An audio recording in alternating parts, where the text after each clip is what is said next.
فانی صاحب خطاب فرمائیں گے۔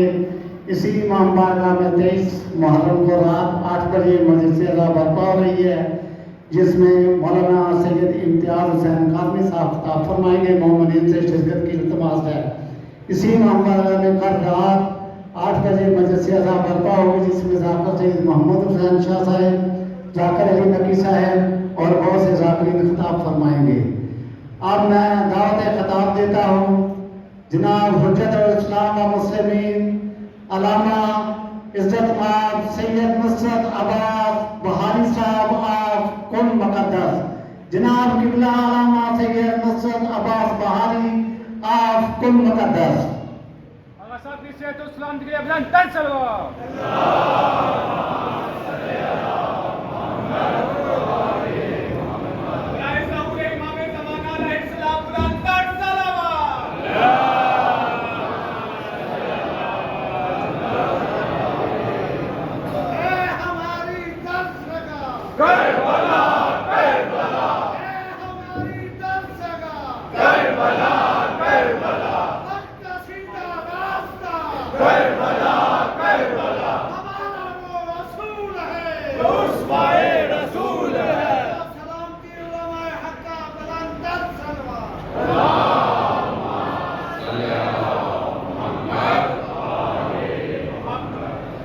سورہ فاتحہ 3 دفعہ سورہ توحید پڑھ کر تمام مومنین مومنات مرحومین تمام علماء تمام شہداء اپنے مرحومین میرے مرحومین کو اور جن خاتون کا جنازہ تھا اور بھی جو بھی آپ کے مرحومین بانیان مجلس کے مرحومین کو استاد سید جعفر شہید سردار شہید حاجت حسینی کی روح کو پڑھ کر بخش۔ بسم اللہ الرحمن الرحیم۔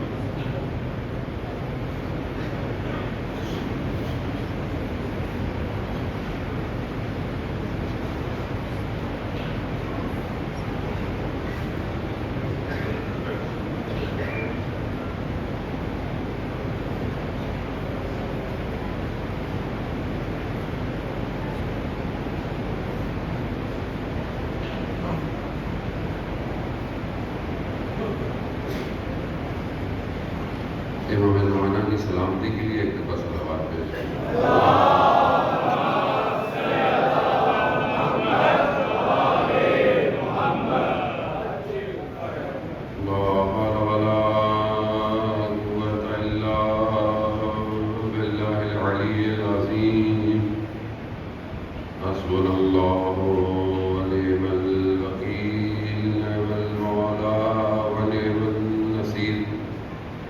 أعوذ بالله من الشيطان الرجيم بسم الله الرحمن الرحيم الحمد لله الذي يؤمن الخائفين وينجي الصالحين ويضاع المستكبرين ويهلك ملوكا ويستخلف آخرين والصلاة والسلام على رسول الثقلين محبوب رب المشرقين والمغربين جد الحسن والحسين نبينا سيدنا بالقاسم محمد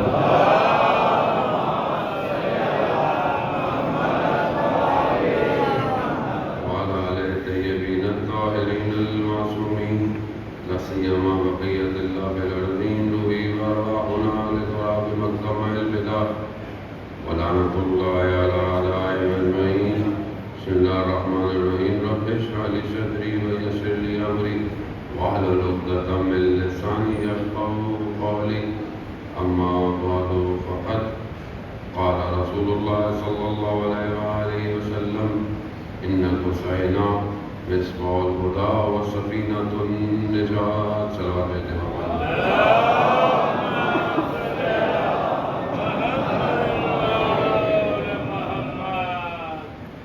عزیزان محترم علماء اکرام بھی موجود ہیں۔ ماہ محرم الحرام کے دوسرے عشرے کا آخری دن 20 محرم ہے۔ یقیناً آپ کافی دن سے مجالس و عزاداری میں مصروف ہیں اور امام حسین علیہ السلام کا پرسہ ان کے اصلی وارث وقت کے امام کو دے رہے ہیں۔ مجالس حسینی کا مقصد ہی یہی ہے کہ انسان اپنے وقت کے طاغوت کے نظام کو پہچانے۔ یزیدیت شخص نہیں ہے بلکہ نظام ہے پورا۔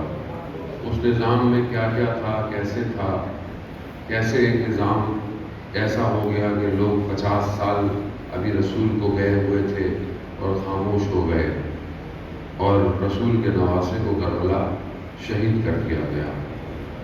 یقیناً گریہ، عزاداری، ماتم روح اور اساس ہے اور ضروری بھی ہے، لیکن اس کے ساتھ ساتھ اس مقصد کو بھی پہچاننا بڑا ضروری ہے کہ جس کے لیے امام حسین علیہ السلام کربلا آئے ہیں۔ اور جب ظاہر ہے جب آپ اس مقصد کی طرف بڑھیں گے تو آپ کو نظر آئے گا کہ جو مقابلے میں آیا وہ کیا تھا اور وہ کون تھا۔ جب آپ اس نظام کو، اس سسٹم کو سمجھیں گے تو پھر آپ کا وظیفہ بنتا ہے کہ آپ آج اپنے دور کے نظام کو پرکھیں گے کہ آج جو دنیا میں نظام حاکم ہے وہ کون سا نظام ہے۔ آیا یہ وہی نظام ہے جو اس وقت امام کے مقابلے میں آیا تھا یا کوئی اور ہے؟ تھوڑی سی مشکل سی گفتگو ہے، لیکن میں خیر کروں گا نہیں زیادہ مشکل گفتگو، کیونکہ ویسے میں 1 گھنٹہ تو لیٹ ہوں۔ بہرحال وہ جنازہ ہو گیا، اللہ تعالیٰ ان کی مغفرت کرے، اور بہرحال آپ کے محلے میں، گاؤں میں جتنے بھی لوگ بہرحال دنیا سے جا چکے ہیں سب اہل بیت کے ساتھ محشور ہوں۔ لیکن بہرحال کیونکہ آگے بھی پروگرام ہے تو ذرا اس کے حساب سے تو ذرا چلنا ہے، لیکن بہرحال چند نکات آپ کے اذان عالی میں منتقل کرنے۔ اذان محترم، ہر چیز بہت آسانی سے نہیں مل جاتی، اور جتنی چیز قیمتی ہو اتنی محنت کرنی پڑتی ہے۔ نظام الہی دنیا کا سب سے بہترین نظام ہے۔ کیوں؟ کیونکہ اللہ نے انسان کو پیدا کیا ہے، اور اللہ ہی جانتا ہے کہ اس انسان کو کون سا سسٹم دینا ہے۔ بالکل ایسی ہے جیسے مثال کے طور پر آپ کسی کمپنی سے کوئی چیز خریدتے ہیں، کوئی کسی کمپنی کا موبائل خریدا، کوئی مشین خریدی، کوئی بھی چیز خریدی، آپ ظاہر گاؤں ہے مثال کے طور پر کوئی چیز خریدی جو آپ نے کھیتوں پہ، نئی مشینری ہے، کوئی چیز چلانی ہے، تو اب اس کو چلانے کا جو سسٹم ہے وہ چلے گی کیسے، کتنی بجلی چلے گی اس میں، کس طرح اس کا خیال رکھا جائے گا، کس طرح اسے استعمال کرنا ہے، یہ کون بتائے گا آپ کو؟ کمپنی بتائے گی۔ اگر آپ اپنی مرضی سے تار لگائیں گے تو ہو سکتا ہے سرکٹ ہی اڑ جائے پورا، اور کمپنی بولے کہ ہماری ہدایات کے بغیر عمل کرو گے تو ہماری کوئی گارنٹی۔ بالکل انسان بھی بالکل ایسے ہی ہے۔ انسان کس کی مخلوق ہے؟ انسان اللہ کی مخلوق ہے۔ تو اب اللہ کی مخلوق نظام کون دے گا انسان کو؟ خود انسان دے گا یا اللہ دے گا؟ اب یہی تو مشکل ہے۔ ابھی جتنا نظام دنیا میں حاکم ہے، پوری دنیا میں بڑی بڑی طاقتیں، ظاہری طور پر اکانومی، اقتصادی نظام، چائنا کا نظام دیکھ لیں آپ، پاکستان میں اسلامک ماڈیول میں دیکھیں تو ملیشیا کا نظام دیکھ لیں آپ، یا ادھر چلے جائیں ویسٹ میں، یورپ میں، کیا یہ نظام انسانیت کو بقا دے سکتا ہے یا نہیں دے سکتا؟ نہیں دے سکتا۔ تو پھر اس کا مطلب ہے کہ ایک نظام کی ضرورت ہے، ایک نظام الہی کی۔ تو نظام الہی کون لے کر آئے گا؟ کون لے کر آئے گا؟ وہ نظام الہی کسی کو تو لانا پڑے گا، اور وہ کوئی اور نہیں، نمائندہ پروردگار ہے، حجت پروردگار ہے۔ میں نے تو تصویریں آتی بھی دیکھی گاؤں میں، مجھے تو لگا کہ لوگ میرے لیول سے بہت ہائی ہوں گے، جتنی تصویریں گاؤں میں لگی ہوئی تھیں۔ تو مجھے لگ رہا ہے کہ مجھے بھی سوئچ کرنا پڑے گا، صلوات بھیج دے محمد والے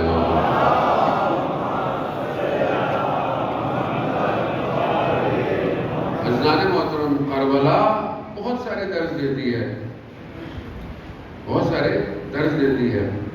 کربلا میں جو سب سے بڑا درس ہے وہ بندگی کا ہے، بندگی اور عبودیت کا۔ کیوں؟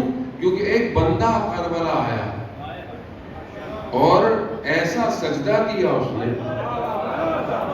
کہ ہمارے سجدوں کو بچا گیا، ہمارے سجدوں کو بچا گیا، کمال پر بندگی کو پہنچا دیا۔ یعنی کون ہے؟ وہ اللہ کا بندہ ہے۔ اس کمال پر اپنے سجدے کو لے گیا کہ قرآن کی آیتوں کی صدا آنے لگی، یا ایھا النفس المطمئنہ، اے اطمینان پانے والے نفس، ارجعی الی ربک، اپنے رب کی طرف رجوع کرو، اپنے رب کی طرف پلٹو، راضیۃ مرضیہ، یعنی کس مقام پر بندگی کو پہنچا دیا امام حسین علیہ السلام نے۔ خدا کہہ رہا ہے میں بھی تم سے راضی ہوں، تم بھی مجھ سے راضی ہو۔ یہ کربلا کا سب سے بڑا درس ہے، بہرحال سارے ہی درس کربلا کے اندر وہ خوبی ہے جو دنیا کے کسی سسٹم میں، کسی واقعے میں، کسی حادثے میں، کسی تاریخی چیز میں نہیں ہے۔ اس کی وجہ کیا ہے؟ کیونکہ دنیا کے جتنے حادثے ہوئے ایک حد تک لکھا گیا، ایک حد تک بولا گیا۔ یہ ایسا واقعہ ہے ہر سال، ہر جگہ، ہر روز کئی گھنٹے لکھا جاتا ہے، بولا جاتا ہے، سنا جاتا ہے، مگر ہر وقت تازہ ہوتا جا رہا ہے، ہر وقت تازہ ہوتا جا رہا ہے۔ وجہ کیا ہے؟ وجہ یہ ہے کہ معاملہ الہی ہے، الہی معاملہ ہے، نمائندہ اللہ کا نمائندہ ہے، لوگوں کا نہیں ہے۔ لوگوں نے انتخاب نہیں کیا، اللہ نے انتخاب کیا ہے، اور جب اللہ نے انتخاب کیا تو ایسا ہوگا۔ تو بس میں یہ کچھ دیر آپ کے اذان عالی میں جو بندگی ہے اس سے ریلیٹڈ بہرحال ایک حدیث آپ کے جو ہے وہ خدمت میں پیش کر کے علماء کرام سے معذرت کے ساتھ کہ بہرحال ان کے سامنے جسارت ہے۔ عزیزان محترم، حدیث بہت ساری ہیں، حدیثیں بہت ساری ہیں۔ امام جعفر صادق علیہ السلام،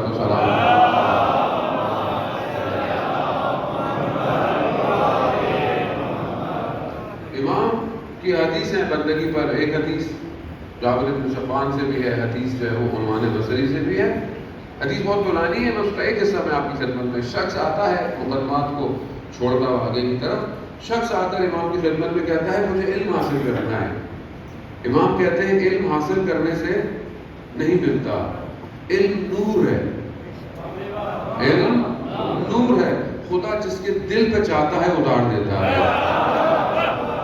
علم نور، علم نور ہے، خدا جس کے دل پہ چاہتا ہے اتار دیتا ہے۔ وہ اب اس دل کو کیسا ہونا چاہیے جس پر نور اترے۔ اگر آپ سیالکوٹ میں رنوے نہ بناتے تو جہاز نہیں بننا تھا آپ کے پاس، آپ نے خود بنایا، باقی تو گورنمنٹ نے بنایا، آپ لوگوں نے خود بنایا کیونکہ آپ کو جہاز اتروانے۔ تو دل بھی ایسے ہی ہے، اگر تو اس قابل کریں گے تو نور اترے گا۔ اب دل کو اس قابل کرنا پڑے گا، تو دل کو کیسا قابل کریں؟ تو امام کی حدیث ہے، امام آگے فرماتے ہیں کہ اس نور کو حاصل کرنے کے لیے جو شرط ہے وہ بندگی اور عبودیت ہے، یعنی اللہ کی بندگی کرو، اللہ کے عبد بن جاؤ۔ اب کیسے بنے وہ شخص کہتے ہیں؟ تو امام چند گزارشات پیش کرتے ہیں، چند چیزیں پیش کرتے ہیں کہ جو پہلا مرحلہ ہے بندگی کا، بس میں پہلا مرحلہ آپ کی خدمت میں، ورنہ 12 نکات ہیں، میں صرف 3 پر اگر کوشش کروں کہ پہنچ جاؤں اور اتفاق کروں گا۔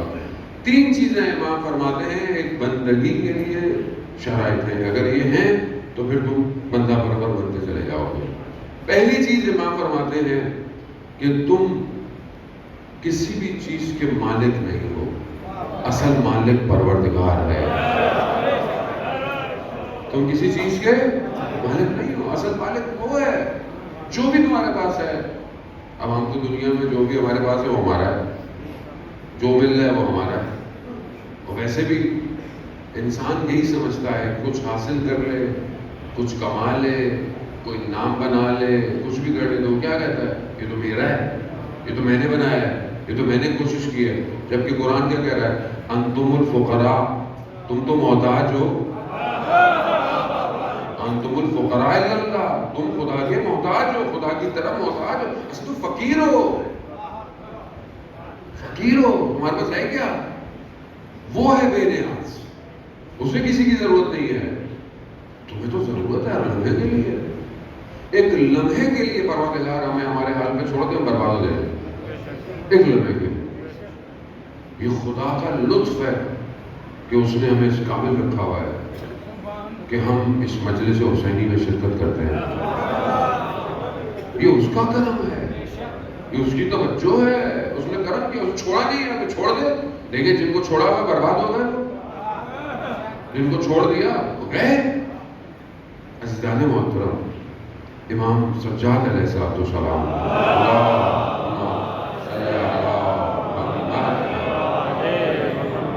امام ارشاد فرماتے ہیں صحیفہ سجادیہ میں دعائے نمبر 10 میں، یا غنی الاغنیاء انا افقر الفقراء، اے بے نیازوں میں سب سے بڑے بے نیاز، میں محتاجوں میں سب سے بڑا محتاج ہوں۔ بھائی امام سجاد ہی ایام ہے نا، یہ امام اسیری بنا کر، تو امام سے اتنی تو محبت ہونی چاہیے کہ انسان صحیفہ سجادیہ کو کھولے۔ صحیفہ سجادیہ دعاؤں کی کتاب ہے جسے چوتھے امام نے تعلیم فرمایا۔ کتنی دعائیں پڑھی ہم نے آج تک، کتنی مناجات پڑھی ان میں سے، مناجات تائبین، مناجات شاکرین، کتنی مناجات ہیں توبہ کرنے والے کی، شکر کرنے والے کی۔ دعائے ابو حمزہ امام نے تعلیم دی، جس میں امام جو ہے وہ دعا میں تعلیم دیتے کہ پروردگار قیامت والے دن ہر چیز عیاں ہوگی، ظاہر ہوگی، مجھے وہاں تیری ستاریت کی زیادہ ضرورت ہے۔ عزیزان محترم، خوب اگر امام کو مانتے ہیں تو ان کتابوں کو بھی تو کھولنا پڑے گا، ورنہ تو صرف زبانی ہونے سے معرفت حاصل نہیں ہوتی ہے۔ عزیزان محترم، یہاں کہتے ہیں بندگی یہی ہے، بندگی یہی ہے کہ تم مالک نہیں ہو۔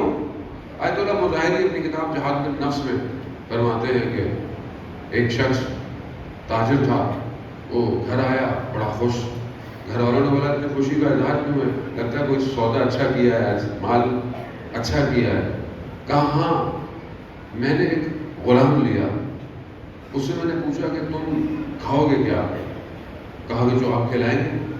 میں نے کہا تمہیں لباس کیسا چاہیے؟ کہا جو آپ دیں گے۔ کہا تم سو کے کہاں؟ کہا آپ جہاں مجھے سلائیں گے میں سو جاؤں گا۔ کہا بھائی تم دوسری جگہ کے ہو، تمہارا اپنا کوئی خواہش نہیں ہے؟ کہا میں غلام ہوں، آپ آقا ہیں، آپ جیسا رکھیں گے میں رہوں گا۔ کہا مجھے آج سمجھ میں آیا، وہ آقا ہے، ہم غلام ہیں، وہ جیسے چاہے رکھے، وہ صحت دے، وہ بیماری دے، وہ فوتگی دے، وہ اولاد دے، وہ مال زیادہ دے، وہ مال کم کر دے، وہ مالک ہے، وہ مالک ہے۔ وہ ہم دعا کر سکتے ہیں، ہم کوشش کر سکتے ہیں، جو ہمیں کہا گیا ہے تم کوشش کرو، مریض ہو ڈاکٹر کو دکھاؤ، طبیب کو دکھاؤ، شفا میں نے دینی ہے، ڈاکٹر نے نہیں۔ تم جاؤ کھیتوں میں ہل چلاؤ، سورج کی روشنی میں نے دینی ہے، بارش میں نے دینا ہے، اگانا میں نے ہے زمین سے، تم محنت کرو بس، مالک وہ ہے۔ ہم اپنی زندگیوں میں کیلے شیپے لے کے بیٹھے، پروردگار ایسا ہو گیا، یہ ہو گیا، وہ ہو گیا، کیا ہو گیا؟ کچھ نہیں ہوا۔ زندگی ہے ہی امتحان کی جگہ، دنیا امتحان کی جگہ ہے، دنیا جنت نہیں ہے کہ ایسا مولانا صاحب کوئی ایسا وظیفہ دے دیں سب اچھا ہو جائے۔ اچھا یعنی کیا ہو جائے؟ یعنی کوئی مشکل نہ رہے۔ بھائی مشکل نہ رہے تو دنیا تھوڑی ہے پھر جنت بن جائے گی ہے۔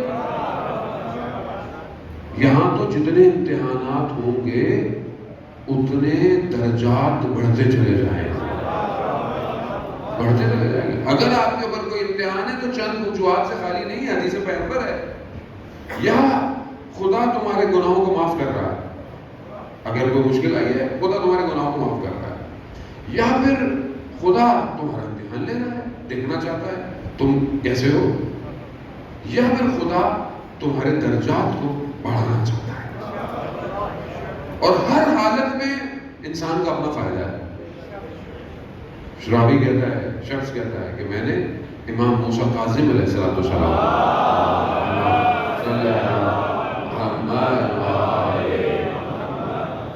رابی کہہ رہا ہے کہ میں نے مولا سے پوچھا، مولا یہ دنیا مصیبتیں پریشانیاں کیوں بھیج دیا پروردگار نے؟ اچھے خاصے جنت میں رہتے تھے، حضرت آدم آئے سبھی آ گئے نیچے، وہیں رہتے، یعنی انسان اس عالم میں آنے سے پہلے ادھر بہتر تھا، یہاں کیوں آیا؟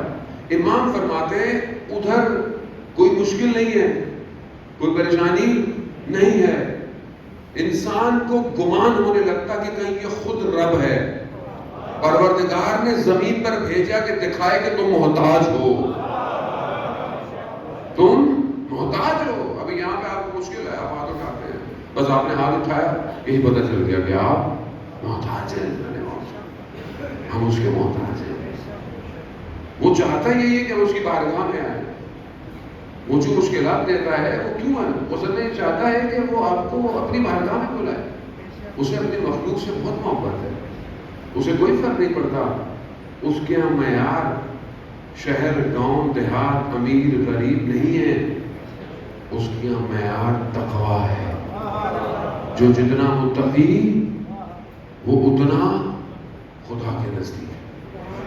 ملا حسین کلی آیت اللہ نخود کی اصفہانی, جو اصفہان میں دفن ہے مولا کے جواہر میں, اس مقام پر تھے کہ بیٹے کو بولا کہ بیٹا جاؤ باہر جا کر دیکھو کہ کیا چاند نظر آ گیا ہے. بیٹا باہر گیا, واپس آیا, کہا بابا مجھے نظر نہیں آ رہا. کہا کیوں؟ کہا بادل آئے ہوئے. کہا بادلوں سے کہو نخود کی اصفہانی کہہ رہا ہے ہٹ جائیں. اس مقام پر شاگرد کہتا ہے میں خدمت میں حاضر ہوا, مشہد مقدس حاضر ہوا, استاد گریہ کر رہے ہیں. میں نے کہا استاد کیوں رو رہے ہیں؟ کہا خدا نے میرا مرتبہ, میرا لیول بڑھا دیا ہے. تو کہا اس میں تو خوش ہونا چاہیے, آپ رو رہے ہیں؟ کہا ہاں, وہ جو میرا پچھلا مرتبہ تھا نا, اس میں جب بھی کوئی میرے پاس اپنی مشکل لے کے آتا تھا تو میں دعا کرتا تھا, اس کی مشکل ہٹ جاتی تھی. اب جو میرا مقام آیا ہے نا, اس میں مجھے سمجھ میں آیا وہ جو مشکل تھی اس کے اوپر وہ خدا کا فضل تھا. نگاہ دیکھنے دنیا دیکھنے کی.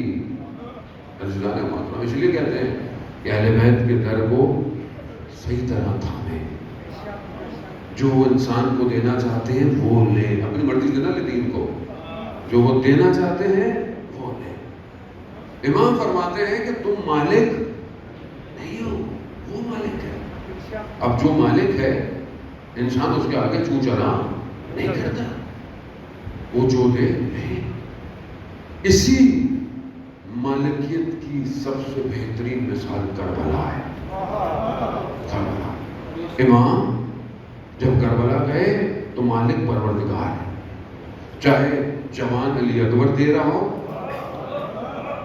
چاہے بھائی جیسے عباس دینا ہو, چاہے 6 مہینے کا بیٹا دینا ہو. کیوں؟ مالک وہ ہے. اس مالک پر سب قربان. یہ ہے نا کربلا, وہ جو اوج دکھا رہی ہے کہ مالک کون ہے. لا الہ الا اللہ کو بلند کیا ہے امام حسین علیہ السلام نے. اسی پرچم کو آج اسلام واقع, اس میں کوئی شک نہیں ہے, کوئی شاعرانہ جملے ہیں یا مطلب خطابت ہے, نہیں. اسلام زندہ ہوتا ہی کربلا کے بعد ہے. آج اگر پوری دنیا میں, یہ ہمارا قصور ہے کہ ہم نے لوگوں کو فرقوں میں اور پتہ نہیں مسلکوں میں اور اس میں بانٹ دیا. امام حسین کا پیغام انسانیت کا پیغام ہے, سب کا پیغام ہے. آپ کا پیغام ایسا ہونا چاہیے پوری دنیا اس میں آئے, دوسرے مذہب کے لوگ آنے چاہیے, ہندو آئے, کرسچن آئے, آنے دو. کیوں؟ کیونکہ ان الحسین مصباح الہدی, امام حسین ہدایت کا چراغ ہے. چراغ ہے. آپ کیوں چراغ کے آگے کھڑے ہو رہے ہو؟ آگے چراغ ہے, یہ ہدایت دینے کے لیے ہے. یہ ظلمت میں ڈوبی ہوئی انسانیت کو نور دکھانے کے لیے ہے. خیمے جل گئے مگر آج تک جلے ہوئے خیموں کی روشنی دنیا کو ہدایت دے رہی ہے. ہدایت دے رہی ہے, سمجھنے کی کوشش کریں. پہلی چیز ہے, جب میں بہت تیز آگے طرف پڑھا. دوسری چیز جو امام فرماتے ہیں وہ یہ ہے کہ تم اپنی زندگی میں لمبی لمبی تدبیریں مت کرو, لمبی پلاننگ مت کرو, آرزویں مت کرو. کیوں؟ اصل مدبر پروردگار ہے. اصل امور کو ادارہ کرنے والا وہ ہے. جو وہ پلاننگ کرے اسی پہ چلو. اپنی short term long term planning رکھو جوان ہونے کی حیثیت سے, لیکن میں یوں کر لوں گا, یہ کر لوں گا, یہ ہو جائے گا, وہ ہو جائے گا. ایسا نہیں ہوا. بیٹا ہوا دل برداشت کا, میں نے یہ سوچا تھا, میں نے بھائی سوچا تھا, کیا تھوڑی تھا. میں نے بزنس کی ڈیل بنائی، ڈیل نہیں ہوئی. بھائی ڈیل ہوتی تو آپ کی تھی، جب نہیں ہوئی تو آپ کی تھوڑی ہے ہوئی. اب یہ کیوں ہے؟ کیونکہ انسان دنیا میں ہر چیز دیکھ رہا ہے، دنیا کے فائدے اور نفع کو دیکھ رہا ہے. اصل وہ ہے پلانر، وہ جو پلاننگ کرتا ہے اس سے بہتر پلاننگ زندگی کو ایسا بنائے. عزیزان محترم، ایک شہید اپنے بیٹے کو وصیت نامے میں لکھتا ہے جبکہ بیٹا 2 سال کا ہے. یقیناً بیٹا جب بڑا ہوگا تو بڑا ہو چکا ہے، وہ کتنی خوبصورت بات اس شہید نے لکھی اپنے بیٹے کے لیے کہ بیٹا زمانہ ایسا ہے، فتنہ ہے، آخری زمانہ ہے، ایسا کام کرنا کہ خدا تمہارا خریدار بن جائے. خدا تمہارا خریدار بن جائے تو پھر سب کچھ خدا تمہاری پلاننگ کرے گا، نہ تم کرو گے. جو تمہیں خرید لے گا اب اس کی مرضی، اب تمہیں جس راستے پر لے جائے، اوپر لے، بلند کرے، پہاڑوں میں لے، اس کی مرضی. اپنے آپ کو اسے دے دو. جب تم اپنے آپ کو اسے دے دو گے تو پھر تمہاری زندگی میں کوئی نقصان نہیں ہے. لیکن اس کے لیے ضروری ہے کہ بس مالک اس کو سمجھو. تیسری اور آخری چیز عزیزان محترم، میرا مولا فرماتا ہے کہ جو پروردگار نے حکم دیا ہے، یعنی جو واجبات ہیں اسے ادا کرو، اور جو حرام ہے اسے ترک کرو، اسے ترک کرو. آیت اللہ عظمہ بحیثیت رضوان اللہ تعالیٰ علیہ کی خدمت میں جوان آیا، پوچھا کہ مجھے کوئی وظیفہ دے عرفان کا، عمل کرنے کا. تو اس نے بولا جو واجب ہے اس میں عمل کرو، جو حرام ہے اسے چھوڑ دو. کہا بس یہی؟ کہا یہی کر لو، بہت بڑی بات ہے. آج جس دور میں ہم زندہ ہیں واجب کرنا مشکل ہو گیا ہے. صرف عبادات تھوڑی واجب ہیں، آپ کے اوپر حقوق واجب ہیں، آپ کے اوپر اور بہت ساری چیزیں واجب ہیں. لیکن انسان حلال اور حرام آج معاشرے میں اتنا مکس ہو گیا ہے کہ پتہ ہی نہیں ہے کہ حلال ہے یا حرام ہے. بچی 9 سال کی ہو جائے واجب ہے حجاب، لیکن پتہ نہیں کتنا ہم اس کا خیال رکھتے ہیں، اس کا حجاب رکھتے ہیں نہیں کرتے. کتنے اس کے لیے نامحرم ہو جاتے ہیں. کیا ہم اس کا خیال رکھتے ہیں؟ نہیں. بیٹا، بچہ، لڑکا 14-15 سال جو ہے وہ اس کی ایج ہے، بالغ ہو جاتا ہے. جب بالغ ہوا تو ہر چیز واجب ہو گئی اس کے اوپر. اب اس سے سوال اسی دن سے پوچھا جائے گا کہ بیٹا جب 14 سال کے ہوئے تھے تو وہ جو فرشتے سوال پوچھیں گے نا وہ اس دن سے شروع کریں گے. وہ یہ نہیں پوچھے تھے کہ مجھے نہیں پتا تھا تو پھیلانا تھا. آپ کے درمیان علماء کرام ہیں. آج تو انٹرنیٹ کا دور ہے، سوشل میڈیا، آپ پوری دنیا کی چیز ڈھونڈ لیتے ہیں. پھر بھی سوال مولوی سے کریں گے، آگے سوال مولانا سے کریں گے. بھائی مولانا کی 50-100 ویڈیو، اور ایک بھی نہیں، ہر طرح کا مولانا. احکام کا مولانا الگ ہے، تاریخ کا مولانا الگ ہے، اخلاق کا مولانا الگ، عقائد کا مولانا. اتنا اسپیشلائزیشن ہے. پھر بھی مولانا بیچارے کو، خیر مسئلہ نہیں، ہمارا تو کام ہی یہی جواب دینا. ہم نے تو اس لیے اپلیکیشن بنا دی 25 مولانا بیٹھے ہوئے آن لائن کہ تم سوال پوچھو تو میں خالی نہیں بھیجیں. لیکن پھر بھی آتا نہیں مولانا آپ سے پوچھنا ہے. اب اس کا تو خیر کسی کے پاس کوئی حل ہے نہیں ہے. جانے محترم، آپ کے اختیار میں ہے سب کچھ. آپ دیکھیں جہاں دنیا کی چیزوں کو ڈھونڈتے ہیں، دین بھی اپنا صحیح کریں. آپ کی ذمہ داری ہے یہ. اب حجت تمام ہو گئی ہے. اب یہ نہیں کہیں کہ ہمارے تک کوئی چیز پہنچی نہیں تھی. اب ہر کسی تک چیز پہنچ چکی ہے. اب آپ کو اپنی قرت صحیح کرنی ہے نماز کے لیے، آپ کو وضو کا طریقہ صحیح کرنا چاہیے. اس میں شرم ہونے کی بات ہی کوئی نہیں ہے. وہ آپ دیکھیں، بچپن کا واقعہ ہے، سید الشباب اہل الجنہ وضو کر رہے ہیں. دیکھا ایک بزرگ وضو کر رہا ہے. اب ظاہر بزرگ ہے تو ان کو تو یہ نہیں کہا کہ آپ وضو غلط کر رہے ہیں. کہا کہ ہم دونوں بھائی وضو کرتے ہیں، آپ دیکھیں کہ ہم دونوں صحیح کر رہے ہیں کہ نہیں کر رہے ہیں. خود ان کو احساس ہو گیا کہ ان کا وضو صحیح. تو اس میں شرم کی بات نہیں ہے ظالم محترم. اب آپ نہیں بس میں تو ایسے ہی پڑھوں گا. بھائی کیسے پڑھیں گے؟ ایک بھی قبول نہیں ہوگی، پھر کیا کریں گے؟ بعض لوگ ایسا دیکھتا ہے سجدے میں ہیں انگوٹھا اٹھا ہوا ہے، فلانا اٹھا ہوا ہے. ٹھیک ہے، چھوٹی چھوٹی چیزیں ہیں. نماز میں جس جگہ پر آپ موو کر رہے ہوتے ہیں اس میں آپ نے بعض جگہوں پہ ذکر نہیں کرنا. آپ اسی موو کرتے ہوئے جو ہے وہ آپ ذکر کر رہے ہوتے ہیں. چھوٹی چھوٹی چیزیں ہیں لیکن عبادت کو کھا جاتی ہیں. تو کوئی اتنا فرق نہیں پڑتا. 5-10 منٹ کی تو ویڈیوز ہیں. نماز کا طریقہ کیا ہے، وضو کا صحیح طریقہ کیا ہے. ماتھا خشک ہو، سر ہل نہ رہا ہو، بندہ چلتے چلتے جا رہا ہے اور مزہ کر رہا ہے، محسوس نہیں ہو رہا کہ غلطی کر رہا ہے۔ میں نے کئی لوگوں کو دیکھا، ہم بھی ایسے ہی سیکھے، ہم تو آج تک اپنے استادوں کو سکھاتے ہیں کہ شاید ابھی بھی غلطی کوئی نہ کوئی نہ ہو رہی ہے، اصلاح کریں۔ کیوں؟ کیونکہ جس کی نماز قبول نہیں اس کا کچھ بھی قبول نہیں۔ وہ ایسی عبادت ہے نا جو آپ دن میں 5 دفعہ کرتے ہیں، جو اتنی عبادت کرتا ہے اسے تو صحیح ہونی چاہیے کم از کم۔ حج پہ چلے، خدا توفیق دے، انسان اللہ کرے کہ وائرس کرونا ختم ہو، ہم حج عمرہ کرنے جا سکیں، ہم زیارتیں کرنے جا سکیں، کیونکہ ضروری ہے بہرحال۔ لیکن بہرحال عزیزان محترم، تو یہ واجبات اپنے اور اپنے جو حرام ہیں، خاص طور پر جوان سوشل میڈیا کا دور ہے، یہ موبائل جہاں فائدے ہیں وہاں نقصان بھی ہوا ہے۔ گناہ بہت آسان ہو گیا ہے، نہ چاہتے ہوئے گناہ ہوتا ہے، نہ چاہتے ہوئے جو ہے وہ انسان غلط چیزیں دیکھتا ہے، نہ چاہتے، اور تصویر ذہن میں سیف ہو جاتی ہے اور پھر انسان کو گناہ پہ آمادہ کرتی ہے۔ آیت اللہ شمس الدین اپنی کتاب میں بیان کر رہے تھے کہ ایک شخص آیا اور جوان تھا، طالب علم تھا، بازار سے گزر رہا تھا، ایک لڑکی پہ نظر پڑی اور لڑکی پہ دل میں بیٹھ گئی، بس ایک نگاہ پڑی اور دل میں آ گئی۔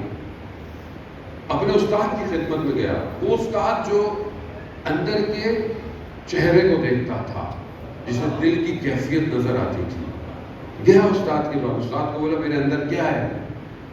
استاد نے بولا کہ میں تمہیں کچھ نہیں بتاؤں گا جب تک وہ لڑکی تمہارے ساتھ ہے۔ ایک نگاہ دیکھی تھی، اندر آ گئی۔ ہمارے سر پہ کیا کیا سوال ہوتا ہے، حاضرانہ ہوتا ہے، اوپر والے کا حساب کتاب بہت دقیق ہے، کہتے جب تک یہ لڑکی تمہارے ساتھ ہے میں تمہیں نہیں دیکھوں گا۔ شرمندہ ہوا، 2 رکعت نماز پڑھی، استغفار کیا، خدا کی بارگاہ میں معافی مانگی، اور پھر حضرت سیدہ کی بارگاہ میں متصل ہوا، توسل کیا بیوی سے، کہا بی بی میری عزت آپ کے ہاتھ میں ہے، بچا لیں۔ توسل کیا، وہ تصویر اندر سے باہر نکل گئی۔ پھر استاد کے پاس گیا، استاد نے بولا ہاں اب تم صاف ہو۔ ایک تصویر، اور یہاں صبح شام آدمی موبائل میں پتہ نہیں، میری تو نیت بری تھوڑی ہے، آپ کی نیت بری ہو یا اچھی ہو، زیادہ ہوگا حرام۔ اگر آپ کی نیت پوری نہیں ہے، آہستہ آہستہ آہستہ آہستہ وہ آپ کو خراب کرتی ہے۔ آپ کہتے نہیں میں غلط نہیں دیکھ رہا، لیکن جب محرم آپ بار بار دیکھیں گے، دیکھیں شیطان کو یاد رکھیں، قرآن کہہ رہا ہے عدو مبین، یعنی تمہارا آشکار ترین سخت ترین دشمن کون ہے؟ شیطان۔ شیطان یعنی ابلیس۔ ابلیس میرے آباء و اجداد سے واقف ہے۔ ابھی کوئی آیا آپ کے نا فلانے مولانا ہے، آپ کے آباء و اجداد کو جانتے ہیں، کیوں؟ سب کو جانتے ہیں، آپ کیسے ہوں گے؟ ابلیس میرے آباء و اجداد سے، وہ جانتا ہے اس کے آباء و اجداد میں سے لے کے ابھی تک کون سے نقص پائے جاتے ہیں، سمجھ رہے ہیں آپ؟ اتنا وہ واقف ہے، اسے پتا ہے میری کمزوری کیا ہے، اسے وہ وہیں سے آتا ہے، جو میری کمزوری ہوگی نا وہ وہیں سے آئے گا۔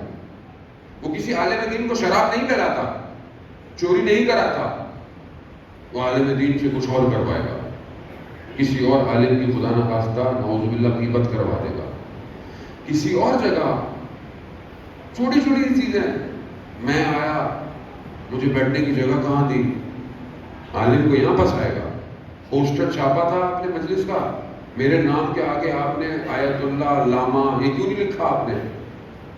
کیا مطلب ہے؟ یہاں پھنسا ہوا ہے۔ ہر شخص کو وہ وہاں سے آتا ہے، کیوں؟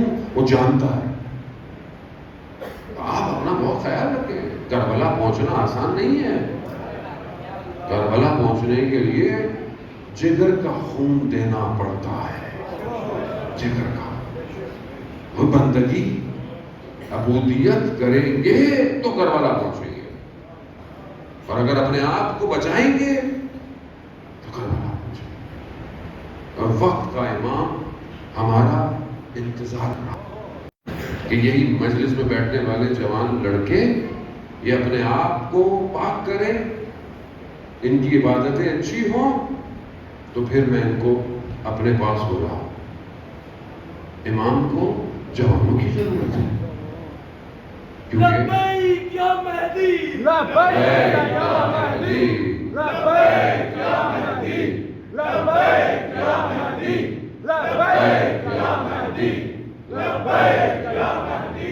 وہ بدلانا بہرحال فیض آمادہ ہو گیا، اور خدا کی بارگاہ میں شکر گزار ہے، خدا تعالیٰ آپ کا آنا سننا قبول فرمائے۔ کربلا کو سمجھنے کی ضرورت ہے، کربلا کو اپنی زندگی میں عملی طور پر لانے کی ضرورت ہے۔ کربلا کا ایک اور درس، اور بس آپ سے التماس و دعا، کربلا کا وہ درس امام کی اطاعت ہے، امام کو پہچاننا ہے۔ کربلا میں جو آئے انہوں نے اپنے مولا کی اطاعت کی ہے، اور اس اطاعت کا سب سے بڑا پیکر غازی عباس ہے۔ حضرت عباس وہ ہیں کہ جسے آپ کہیں کہ آرزو حضرت علی ہے۔ حضرت عباس حضرت علی کی آرزو ہے۔ میرے مولا نے زندگی میں آرزو نہیں کی کوئی، دنیا علی کی آرزو کرتی تھی کہ علی مل جائے، مگر حضرت علی نے کسی کی آرزو نہیں کی، صرف کہا وکیل میری ایسے گھرانے میں شادی کراؤ کہ جہاں شجاع فرزند پیدا ہو۔ یہ علی کی آرزو ہے۔ حضرت عباس، امام حسین علیہ السلام کربلا میں رسول کی نشانی ہے۔ ابنانا ابناؤکم، قرآن کی آیت ہے، رسول کے بیٹے ہیں۔ حضرت زینب سلام اللہ علیہا ماں کی طرف سے کربلا آئی، حضرت قاسم امام حسن کی طرف سے کربلا آئے، اب حضرت علی کی طرف سے کون آیا؟ عباس، عباس آیا۔ حضرت عباس شجاع ترین شخص، اکیلے حضرت عباس کافی تھے جنگ کرنے کی، ضرورت نہیں تھی۔ کیوں؟ حیدر کرار کا بیٹا ہے، حیدر کرار کے بیٹے کو ضرورت نہیں ہے، اللہ اکبر۔ لیکن کمال ہے اطاعت کا، جو امام نے کہا وہ عباس نے کیا۔ اس لیے تو وفا جیسے لفظوں کو خوبصورتی دی ہے عباس نے۔ ایثار، قربانی، یہ سب کیا ہے؟ یہ حضرت عباس نے دیے ہیں لفظ، یہ حضرت عباس کی طرف سے اطاعت ہے۔ آج گاؤں گاؤں، گلی گلی، دور دور دیہاتوں میں لگا ہوا یہ علم اس بات کی نشانی ہے کہ تم نے 2 بازو کاٹے تھے، آج دنیا میں لاکھوں بازو عباس کے علم کو اٹھائے چل رہے ہیں۔ تم نے 2 کاٹے تھے، یہ سارے بازو جوانوں کے یہ اپنے مولا پر قربان ہیں۔ علم اسی نیت سے اٹھایا کریں، باوضو ہو کے اٹھایا کریں، باغیرت ہو کے اٹھایا کریں کہ کربلا میں میرے مولا کے بازوؤں کو قلم کیا گیا، میں اپنے وقت کے امام کے لیے اپنے بازوؤں کو مضبوط رکھتا ہوں۔ ہاں حضرت عباس سے وفا مانگے، اطاعت مانگے اپنے وقت امام کی۔ شخص خادم ہے حرم میں حضرت عباس کا، کہتا ہے کہ ایک شخص عرب اپنے بچے کو جو باہر سے آئے لایا اور زری پر پھینک دیا، میں ایک دم بھاگا کہ زری سے ٹکرائے گا خون آ جائے، جیسے میں پہنچا دیکھا بچہ بڑے آرام سے بڑا ہوا، باپ چلا گیا کہ غازی میں نے بچہ مانگا تھا، میں نے معلول نہیں مانگا تھا۔ بچہ جیسے ہی نیچے آیا، خادم کہتا ہے میں نے دیکھا بچے میں حرکت شروع ہو گئی، بچہ کھڑا ہو گیا، دوڑا، بچے سے پوچھا کہ ہوا کیا، تمہیں چوٹ کیوں نہیں لگی؟ کہا جیسے میرے بابا نے مجھے پھینکا زری سے 2 بازو باہر آئے، وہ مجھے بڑے آرام سے انہوں نے وہ کہا کہ جاؤ اپنے بابا کو کہو ہم نے تمہیں بچہ سالم دے دیا. باب الحوائج ہے، عاجزوں کا دروازہ ہے. خدا آپ کے بچوں کی زندگی دراز کرے، بے اولادوں کو اولاد دے. جنہوں نے دعا کی ہے بہرحال ایک دوست ہے، ان کی آنکھوں کا بھائی، ان کی آنکھیں جو ہے وہ کمزور ہیں، خدا ان کی بینائی دے. اور بھی لوگ جو کورونا